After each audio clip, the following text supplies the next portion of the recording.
Good morning बच्चों, हम चलते हैं कक्षा 11 विषय समाजशास्त्र। आज का हमारा प्रकरण है संस्कृति। संस्कृति में सीखे हुए व्यवहार, वह व्यवहार जो हमको विरासत में मिला, वह समस्त वस्तुएं, सेवाएं या हमारे आदर्श जो हमको कहीं से प्राप्त हुए हैं, वे सब संस्कृति के अंतर्गत आते हैं। समाज में अनेक जीवधारी रहते हैं और इन समस्त जीवधारियों में मनुष्य को सर्वश्रेष्ठ स्थान प्राप्त है। क्यों प्राप्त है? मनुष्य को उसकी संस्कृति के आधार पर ही उसे सर्वश्रेष्ठ घोषित किया गया है। संस्कृति मानव की सबसे महत्वपूर्ण संपत्ति होती है, जिसके कारण मानव पशु समाज से अलग होता है। मनुष्य के विकास में संस्कृतियाँ ही बीज का कार्य करी है। बीजारोपण के द्वारा ये संस्कृतियाँ हस्तांतरित होते हुए एक दूसरे के सीखते हुए, एक दूसरे से मिलते हुए हम आप तक पहुँची हुई है और उन्हीं संस्कृतियों को विरासत के रूप में संजोकर रख कर हम आने वाली पीढ़ी को वो संस्कृतियाँ हस्तांतरित कर देते हैं। आवश्यकताएं भौतिक और अभौतिक दोनों होती हैं। मनुष्य अन्य जीवधारियों की तुलना में अधिक बुद्धिमान माना गया है। भविष्य के बारे में चिंतन करता है, मनन करता है, अध्ययन करता है और उसके पश्चात वह अपने क्रियाकलापों को कोई रूप प्रदान करता है, स्वरूप प्रदान करता है। आर्थिक, राजनैतिक, धार्मिक आदि सभी प्रकार के कारक जो है वो मनुष्य को चिंतन के लिए प्रभावित करते हैं। मनुष्य समाज के अंदर रहते हुए सामाजिक विषमता को दूर करने के लिए, सामाजिक आर्थिक व्यवस्था को सुदृढ़ बनाने के लिए, सामाजिक समरसता को स्थापित करने के लिए अपनी संस्कृतियों का प्रयोग करता है और हमारी संस्कृतियाँ ही कहीं ना कहीं हमको श्रेष्ठ के रूप में परिलक्षित करने के लिए उद्यत रहती है। किसी देश या समाज के विभिन्न जीवन, व्यापारों, व्यवहारों का सामाजिक संबंध में मानवता की दृष्टि से प्रेरणा प्रदान करने वाले आदर्शों की समष्टि को ही संस्कृति कहते हैं। अर्थात संस्कृति कहते किसे हैं?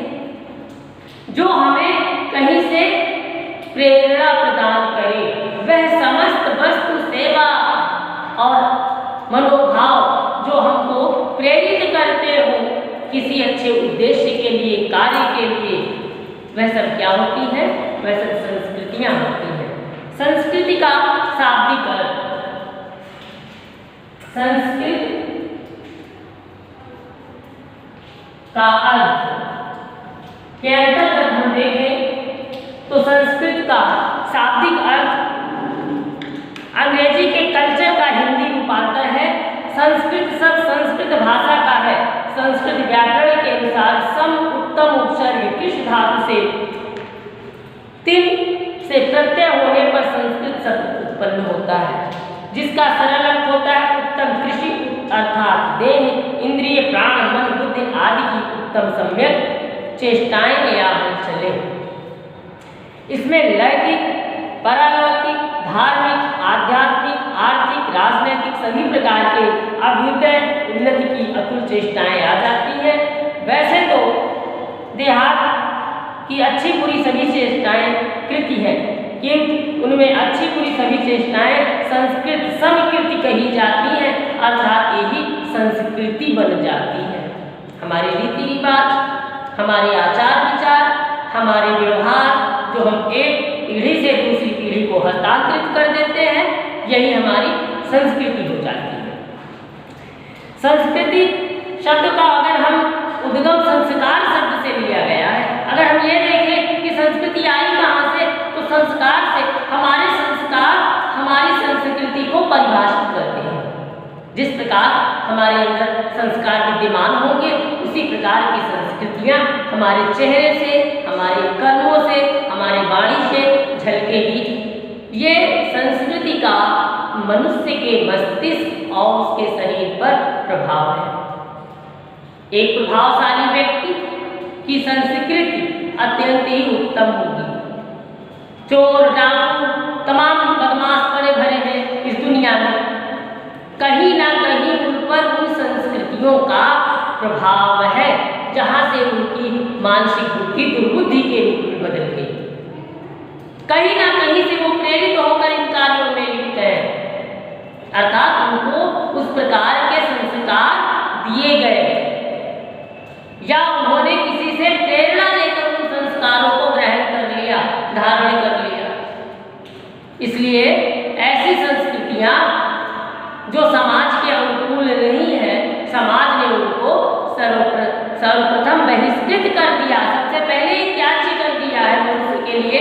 ऐसी संस्कृतियाँ ग्रहण योग्य नहीं है जिनसे समाज का कोई अहित होता है। संस्कृति का लौकिक अर्थ अगर हम देखें तो सामान्य बोलचाल की भाषा में संस्कृत शब्द का अत्यधिक प्रयोग किया जाता है।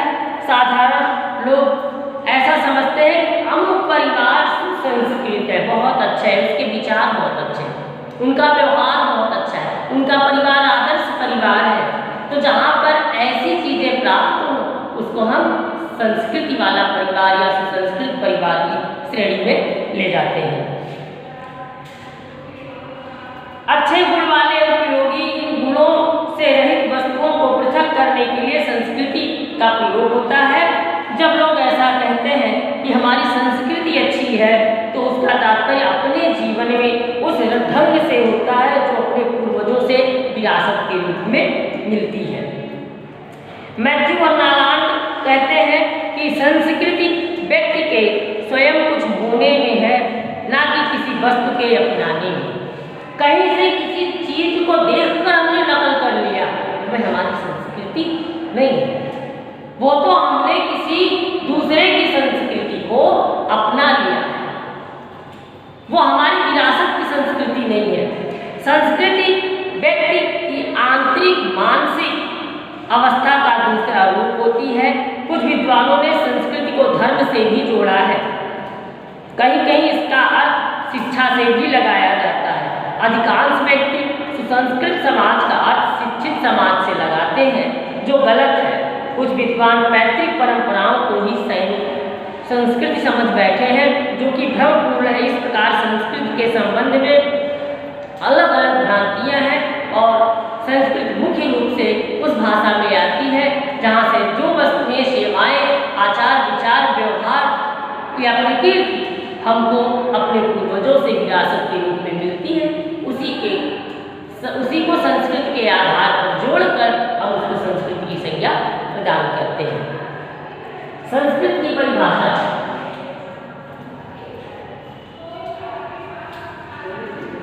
संस्कृत की परिभाषा में मैटाइवर और पेज कहते हैं संस्कृति हमारे दैनिक व्यवहार में कला, साहित्य, धर्म, मनोरंजन और आनंद में पाए जाने वाले रहन सहन और विचार के तरीकों से हमारी प्रकृति की अभिव्यक्ति होती है।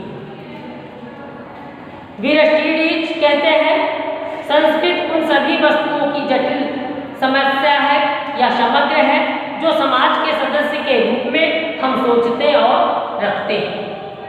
लैंडिस के अनुसार संस्कृति वह संसार है जिसमें एक व्यक्ति जन्म से लेकर मृत्यु तक निवास करता है, चलता फिरता है और अपने अस्तित्व को बनाए रखता है।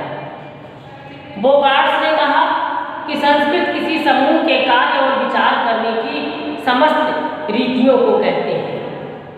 लिंटन ने संस्कृति को परिभाषित करते हुए कहा कि संस्कृत सीखे हुए व्यवहारों एवं व्यवहार परिणामों की वह व्यवस्था है जिसमें निर्माणकारी तत्व किसी विशिष्ट समाज के सदस्यों द्वारा प्रयुक्त एवं संचालित होते हैं। आज के लिए इतना ही, कल फिर हम मिलते हैं आपको दूसरे चैप्टर के साथ। तब तक के लिए नमस्कार, धन्यवाद।